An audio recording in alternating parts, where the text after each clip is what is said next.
The first time I heard fire trucks screaming past my gate at 2:38 a.m., my stomach dropped so hard I had to grab the counter to steady myself. By sunrise, my face was on local news, like I was some kind of villain. The man who blocked the only road, the neighbor dispute that turned deadly, and the HOA president was outside my fence pointing at cedar boards like they were a weapon, yelling at a deputy, "Arrest him. He's been holding our whole neighborhood hostage." I'm telling you right now, I bought this ranch to get away from people exactly like her, and somehow I ended up in the middle of the kind of mess you think only happens in those insane Facebook groups. Yeah, that happened. My name's Caleb Harlan, and for most of my adult life, I lived in that non-stop modern grind laptop. Light deadlines meetings. Clients acting like they owned your weekends. Neighbors close enough to hear you argue with your microwave. You know what I mean? I wasn't even miserable in a dramatic way. It was more like this slow leak where your life drains out, and you don't notice until you're staring at your screen at 1:00 a.m., wondering why your chest feels tight over a font choice. So I did the most American midlife move possible. I cashed out savings, left Northern California, and bought a lake ranch in Dry Creek County, 40-something acres water pine, and enough quiet to hear your own thoughts again. The listing said, "outside city limits and no HOA," and I swear I could have framed that sentence and hung it over my bed. I wasn't trying to be some cowboy. I just wanted space. I wanted to build a little workshop, fish on Saturday mornings, drink coffee on my porch without someone's leaf blower screaming 2 feet from my skull. Before I closed, I paid for a full Survey Corner Stakes detailed map, the whole thing, because I've learned the hard way that if you don't pay up front for clarity, you'll pay later in stress. And my deed was clean, my land, my responsibility, my peace. For the first couple months, it was perfect in that simple way. You don't even know you're craving until you finally get it. I'd wake up to mist on the lake. I'd work with my hands. I'd fall asleep, tired in a good way. And then I started noticing this steady stream of cars cutting through my property on this old gravel road that ran along the tree line. It wasn't occasional either. It was like a schedule. 7:10, 7:25, 7:40. The same parade every weekday. Like my ranch had accidentally become a commuter lane. At first I assumed it was some rural shortcut folks had always used, and I tried to be chill about it. But the dust cloud would roll right over my porch, right into my coffee. And the thing that really got me was the entitlement. The way some drivers didn't even slow down, like they were doing me a favor by blessing my land with their tires. So I did what any normal person does when they realize strangers are treating their private property like public infrastructure. I planned a privacy fence along the stretch closest to my house. Nothing fancy, just a clean line of cedar panels, and I pulled permits where I needed them. Because I'm not interested in breaking rules. I'm interested in not being bullied by people who make up rules. 2 sweaty weeks later, I'm setting the last post, wiping sweat off my forehead, feeling this quiet satisfaction like finally boundaries. And that's when I hear tires on gravel coming in hot. A white SUV whips around the bend and stops. Like it owns the place. Driver's door swings open and out steps. This woman who looks like she's never stepped in mud in her life. Perfect blonde bob. Big sunglasses, crisp blouse folder tucked under her arm like it's a weapon. She marches straight up to my gate and doesn't even say hello. She says, "You're Caleb Harlan," in that tone that makes your name sound like a charge in court. I nod, still holding my work gloves, and she flips open the folder and shoves a paper toward my chest. "Brenda Larkin," she announces. "President of the Cypress Point Homeowners Association. The way she said it, I swear she expected trumpets. Then she taps the paper with a manicured nail and goes, "This is a violation notice. Your fence is obstructing community access. You have 72 hours to remove it, or fines begin at $750 per day." I actually laughed. Not because it was funny, but because my brain couldn't process the audacity fast enough to choose a better reaction. And I said, "Ma'am, I don't live in your HOA. Brenda lowers her sunglasses just enough to look over them, like I'm a kid arguing bedtime. And she says, "You don't get to opt out of community standards, Mr. Harlan. That road has been used by our residents for years." I point down the road and say, "That road is on my deed." She doesn't blink, just smiles like she enjoys conflict. 15 years of continuous use establishes rights. You can't just cut off an entire neighborhood because you feel like playing Ranch King. Then she leans in closer, voice dropping, and says the line that told me exactly who she was. "I'm going to make this very difficult for you if you don't cooperate." And look, I've dealt with difficult people. I worked in tech and design. I've sat across from clients who think paying an invoice means they own your dignity, but something about hearing that. On my own land with her, standing there like she ran the county, it lit this slow burn in my chest.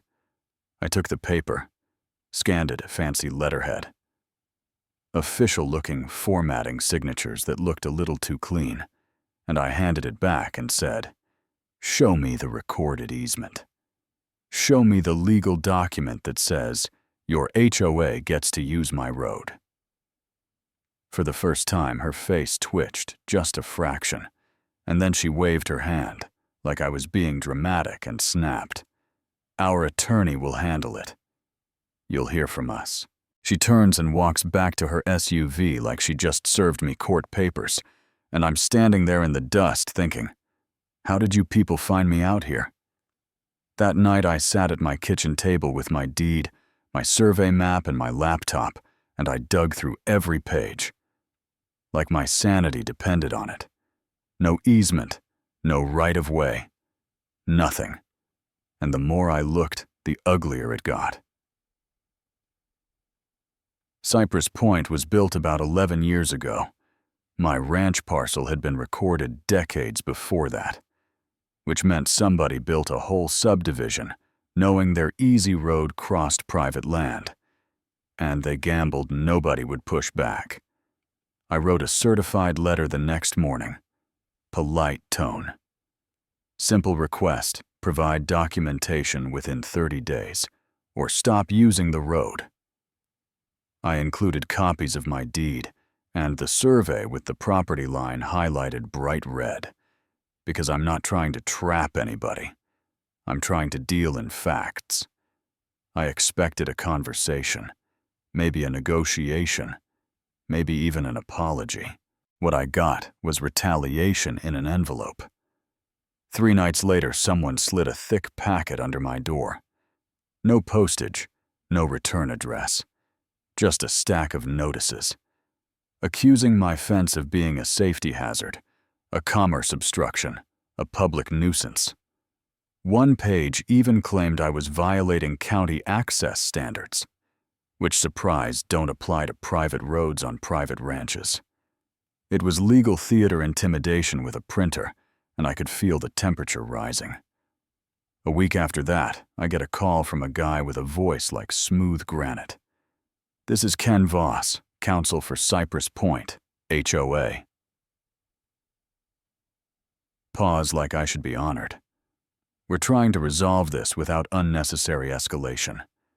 I look out my window at another SUV slowing at my gate, like it can't believe the audacity of a locked fence, and I say, "That's funny, because it feels like escalation is the only language your HOA speaks." He chuckles once, not friendly. "Harlan, under prescriptive easement doctrine, your fence interferes with established access. Litigation will be costly, and it could impact your property value." There it was, the threat dressed up as advice, and I kept my voice steady. Prescriptive easement in this state requires 20 years, not 15, and the use has to be adverse, not permissive. The previous owner didn't object. Your people weren't adverse, they were just comfortable. Silence just long enough to tell me he didn't expect me to know that. Then his tone hardens. We will pursue all remedies available. I hung up and I felt that weird mix of fear and anger, like when someone tries to scare you into surrendering what's yours, and you realize they're banking on you being too tired to fight. The next day, I drove to the Dry Creek County Planning Office because I wasn't looking for drama. I was looking for documents, and a records clerk named Marisol Nguyen pulled the subdivision file like she'd done it 1,000 times. She lays out original development plans, and I'm telling you, my jaw actually tightened because the plan Cypress Point submitted to get approved showed a totally different access route, a direct connection to the highway that would have needed a small bridge and some grading work. Expensive, inconvenient, and apparently optional if you were willing to just use a ranch road you didn't own. Marisol taps the final inspection sheet and says, "Yeah, they didn't build the bridge. They used the existing cut-through." Then she gives me that look that says this isn't her first rodeo, developers take shortcuts. Most folks never notice. I walked out with copies in my hand, and this cold realization in my chest. This wasn't a misunderstanding. This was a mess built on laziness and entitlement, and Brenda Larkin was sitting on top of it, like a queen on a rotten throne. So I hired a land use attorney named Davis Mercer. Gray hair, no-nonsense eyes. The kind of guy who reads a document once and already knows where it's lying. He flips through my binder and says, "They don't have an easement. They don't have a prescriptive claim. They have a habit." Davis sent a cease and desist letter that could have cut steel. 6 pages statute cited timeline laid out demand. Clear stop trespassing. Or we file. And we mailed it certified to the entire HOA board because I wanted zero wiggle room, for we didn't know. Within a week, the real game started. A county inspector shows up at my driveway because someone reported unpermitted structures. He's polite. Checks my permits. Walks the fence, says I'm fine. Then lowers his voice and goes, "Looks like somebody's trying to use the county to hassle you." That same weekend, my name pops up on a local Facebook group photo of my gate caption, "Rich outsider blocks emergency access." Another post claims I refused to negotiate and demanded ransom, which was a straight-up lie, but lies travel fast when they're convenient. My phone starts getting calls at night. Heavy breathing silence. Sometimes a recorded voice saying, "Open the road." And I'm not gonna lie, it got under my skin. In a way I didn't expect, because it wasn't just annoying, it was isolating.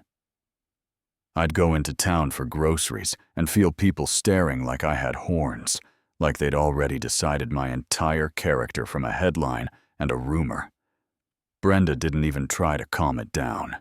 She fed it. She called an emergency community forum at the Cypress Point clubhouse and turned it into courtroom theater, folding chairs in rows, a long table up front, big poster boards with maps, 2 local news cameras.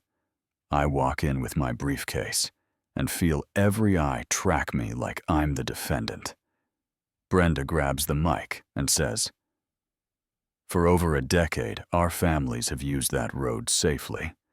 Now, one man has decided his personal preference outweighs the well-being of our residents." Then she points right at me and says, "My name like it tastes bad." When it's my turn, I walk up, set my binder down, and I say, "I understand everyone's upset, but you've been told a story that leaves out the part where this road is on my deed." And I hold up the county sealed document. Then the survey, then the development plans showing the route they were supposed to build. You could literally hear the room change, confusion replacing anger in some faces, and Brenda snatches the mic back and snaps. He's hiding behind legal technicalities, and I look at her and say, "No, Brenda. You're hiding behind emotion because your paperwork doesn't exist." That's the moment I watched her go from confident to vindictive, like I'd taken her favorite toy away in front of an audience. 3 days later, I installed a steel gate. Not the cute ranch kind, the heavy kind with an electronic lockbox and keypad. And because I'm not heartless, I posted a sign. Private road. Emergency access available. Dispatch has code. Then I sent the code to the fire department and sheriff's office with receipts and emails, because I wanted that part airtight. If an ambulance needed through, they could get through. But commuters, they could take the other route, the one the developers should have built from day one. That's when the pressure cooker really started to whistle. Some residents were reasonable. One guy in a blue work shirt showed up and said, "I didn't know this was private. I'm sorry." And I appreciated that more than he probably realized.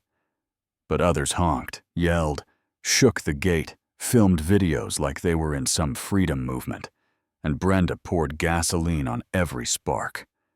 Flyers started showing up around town with my photo. My mailbox got spray painted. Road thief. Somebody dumped trash at the end of my driveway, and then one humid Thursday night around 11:20, I wake up to shouting, "Look out," and there's a crowd at my gate. 15 or 20 people phones out signs, up a couple idiots with bolt cutters trying to bite the lock, while others cheer. And right in the middle of it, like a conductor in a cheap orchestra, is Brenda Larkin. I hear her voice clear as day. He can't stop all of us. Deputies arrive, lights flashing. The crowd scatters. Brenda stays to argue, pointing at my camera. Yelling, "This is harassment. He's spying on us." And a deputy says, "Ma'am, you're standing on private property." And she snaps back, "This is community property." Like her title, rewrote the laws of the state. Then came the night that changed the entire story. And honestly, changed me too. At 2:38 a.m., I hear sirens. Not one or two, a whole wave red light strobing through my curtains. I step onto my porch and see an orange glow over the trees across the lake on the east edge of Cypress Point.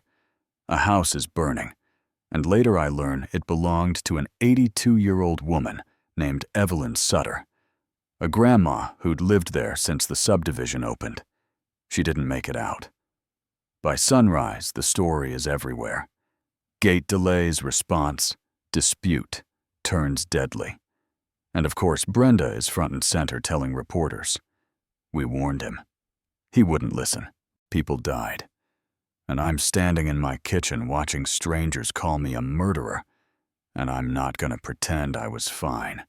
Because even if you know you didn't start a fire, even if you know you didn't lock out emergency services, the weight of a death landing anywhere near your choices, it messes with you. For the first time since this started, I didn't feel like a righteous property owner. I felt like a guy who couldn't outrun consequences, even if he was legally right.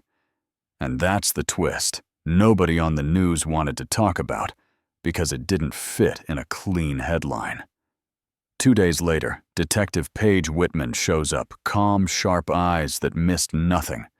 And she asks about the harassment, the crowd, the calls, the flyers, the timeline, and I hand her everything. Footage, timestamps, and the email receipts showing I provided the emergency code. She watches the bolt cutter video, pauses on Brenda's face, and says, "This isn't just an HOA dispute anymore." Weeks later, the fire report comes back, and it's not the kind of document that goes viral. But it mattered. The fire started inside the wall from faulty wiring and smoldered for hours. Evelyn likely never woke up, and the response time issue everyone screamed about. Dispatch never used the emergency code on file. The gate wasn't the barrier people thought it was. Procedure was. That truth didn't bring Evelyn back. It didn't erase the way my stomach turned every time I drove past that blackened lot. But it cracked the narrative Brenda had been feeding like candy. And Detective Whitman kept digging those late-night calls, traced to prepaid phones purchased at a gas station near Cypress Point.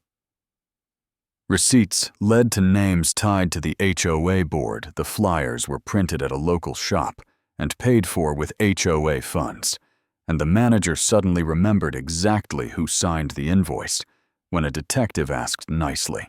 Plus the big one, the video of Brenda at my gate telling people I couldn't stop all of us. That wasn't leadership. That was incitement. One morning just after sunrise, I hear tires on gravel look out and see two sheriff's vehicles parked near my gate on the public side.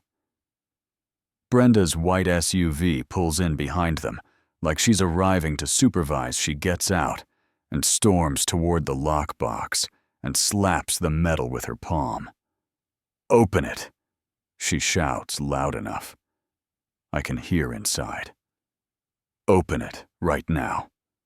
Caleb, I walk onto my porch, heart pounding, and I don't even raise my voice. I just say, "Brenda, you don't own this road." She spins, eyes wild, and hisses, "You're going to lose everything. I swear I will ruin you." And the deputy steps between us and says, "Ma'am, calm down." And Brenda snaps, "Do you know who I am?" And the deputy says, "Dead calm, yes, ma'am." That's why we're here. Detective Whitman walks up with a folder and starts reading not HOA paperwork. Real paperwork, arrest warrant charges including criminal harassment, conspiracy to trespass, property damage, and witness intimidation tied to the ongoing civil case. And Brenda's face does something I'll never forget. It wasn't anger at first. It was disbelief, like the universe made a clerical error. She laughs once and says, "This is ridiculous. I'm the HOA president." And Detective Whitman replies, "That title doesn't come with immunity." And then the cuffs go on metal, clicking shut around wrists that were used to pointing, ordering scolding. And Brenda tries to pull back, tries to argue, tries to turn it into a speech. But that sound, the sound of those cuffs, swallowed her words. They guide her toward the cruiser, and she looks straight at me, and it's not power in her eyes anymore. It's panic. The sudden realization that the world doesn't bend just because you're used to being obeyed. Not long after that, the judge in our civil case issued the ruling on the road. Clear title, no easement, no prescriptive rights. The HOA didn't own a thing except the lie they'd been living inside. And if you're expecting me to say, it felt amazing. I'm going to be honest with you. It didn't feel the way I thought it would. Evelyn was still gone. A family still had a burned foundation where a home used to be. And I still remember standing on my porch at 2:38 a.m., watching firelight paint the trees, thinking, if I'd never put up that gate, would she still be alive? The report says no. The law says no. Logic says no. But feelings don't care what a report says. And that's the part that keeps me up sometimes. The gate is still there. The lock still works. The sign is still up. And some mornings, I'll hear cars on the far route and picture those original development plans. The bridge. They didn't build the shortcut. They stole the habit they called a right.